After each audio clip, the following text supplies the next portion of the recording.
Simon, we're here today talking about kaba safe locks, and this one you've got in front of us here is rather different from a traditional lock. So tell me about this. Yeah, this is a very special product. It's called the SL528, known as the axessor, and it's a lock that can be used in 3 specific modes. You can simply use it standalone like this. You can put codes into it. It's a battery controlled lock. Simply put the code in.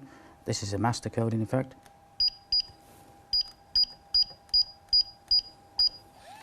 And it's a motor bolt. So the lock case can be mounted in any position in a safe, so you don't know where it is. It's controlled by wire and it's driven by a battery powers in the front face. The second mode of operation for this product is you can link it to software.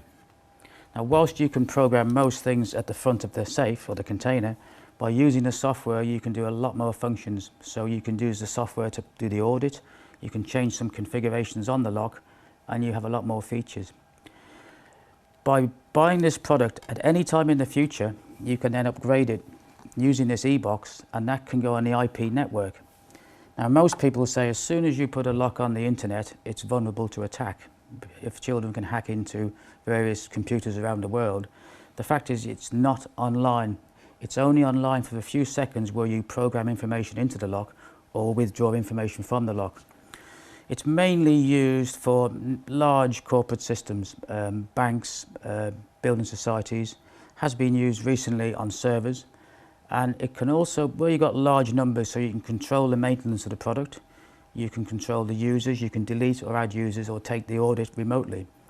But the fact is you can also use it for small, very high security locations. If you have a high risk of hostage taking for banks, then the bank staff do not have access to turn their product on. It can be remotely activated or deactivated. So it has a lot of special features that can be used. The audit on this is 4,800. You can have 4 managers, 20 users each. So you have a lot of capacity. So it's used for commercial, industrial, but mainly for controlling the protection of cash. Another thing I'd like to show you about this product is that on the back of the lock case body, you have a number of pinouts and a small circuit here. So what you have is internal switches. You can use these switches to activate a silent alarm. You can use the switch to remotely disable the lock, so you can have a switch somewhere in the distance that you can use. It can also be used to operate a door. So with the axessor online, you can actually look into a building, you can turn a camera on, you can turn a light on, and you can actually see what's happening in that building and recognize people at the lock. The most important thing is also that even though the lock can be on the IP network, you still need a person to enter the code and be at the lock at the time of opening. Just to go back over the software again, the software is actually protected by a dongle, so the software is readily available, but the dongle gives you the protection with your PC.